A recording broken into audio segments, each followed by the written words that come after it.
Si le scandale de la croix a été aboli, pourquoi serais-je encore persécuté? Galates 5, 11. Car je n'ai pas jugé que je dusse savoir autre chose parmi vous que Jésus-Christ et Jésus-Christ crucifié. 1 Corinthiens 2, 2. Il y a une révélation intérieure du calvaire, de toutes les douleurs et de toutes les humiliations que le Christ y supporta, des possibilités magnifiques et des bénédictions inépuisables qu'il y conquit pour le monde perdu. Révélation qui embrase l'homme d'un immense amour, d'un ardent amour pour l'homme de douleur. Jérémie 29. Alors la pensée dominante de la vie devient celle-ci, que le Seigneur voit des fruits de son travail et soit satisfait. Elle absorbe tout autre sentiment, tout sentiment personnel de sacrifice ou de gain. Cette passion, l'apôtre Paul l'a connue, sa vie tout entière en fut la manifestation.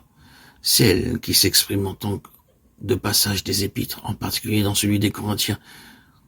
Il nous est difficile de comprendre aujourd'hui tout ce que ces paroles impliquent, d'entière consécration, de complet oubli de soi. Aujourd'hui, la chrétienté a glorifié la croix, mais alors, elle était l'instrument de supplice réservé aux plus grands criminels. Son nom était associé à ce qu'il y avait de plus odieux, de plus horrible, comme aujourd'hui le nom de guillotine.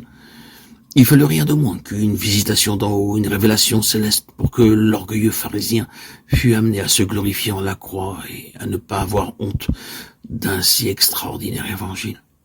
Les bois de justice où meurt un criminel, cela, le salut du monde.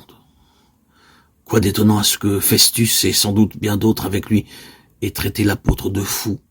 Pour moi, je n'ai voulu savoir autre chose parmi vous que Jésus-Christ et Jésus-Christ crucifié.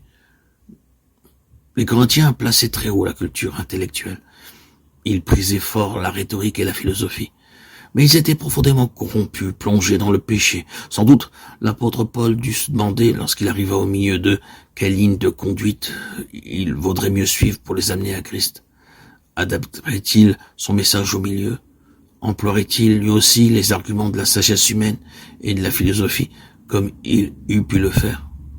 Car il avait étudié à l'école de Tarse, considérée par quelques-uns comme supérieure à celle d'Athènes.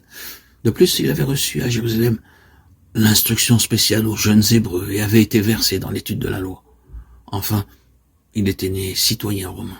Allait-il se prévaloir de tous ces titres pour rencontrer les Corinthiens sur leur propre terrain? Il pressentait ce que serait leur verdict s'il n'étayait pas son message sur quelque courant philosophique, s'il ne l'enveloppait pas d'éloquence. Où était le devoir? Qu'allait-il faire? Délibérément, l'apôtre jette les âmes charnelles et il annoncera purement et simplement un Messie crucifié et comptera uniquement sur l'action du Saint-Esprit pour manifester que la prédication de la croix est bien la puissance de Dieu. De sorte que la foi de tous ceux qui croiront sera fondée non sur des paroles de sagesse humaine, 1 Corinthiens 2,4, mais sur la puissance du Dieu. Cette décision de l'apôtre nous montre à quel point il était devenu l'homme de son message, à quel point il avait renoncé à lui-même, à sa science, à ses ressources personnelles, à toute ambition, à toute renommée. C'est de semblables instruments que notre 21e siècle a besoin.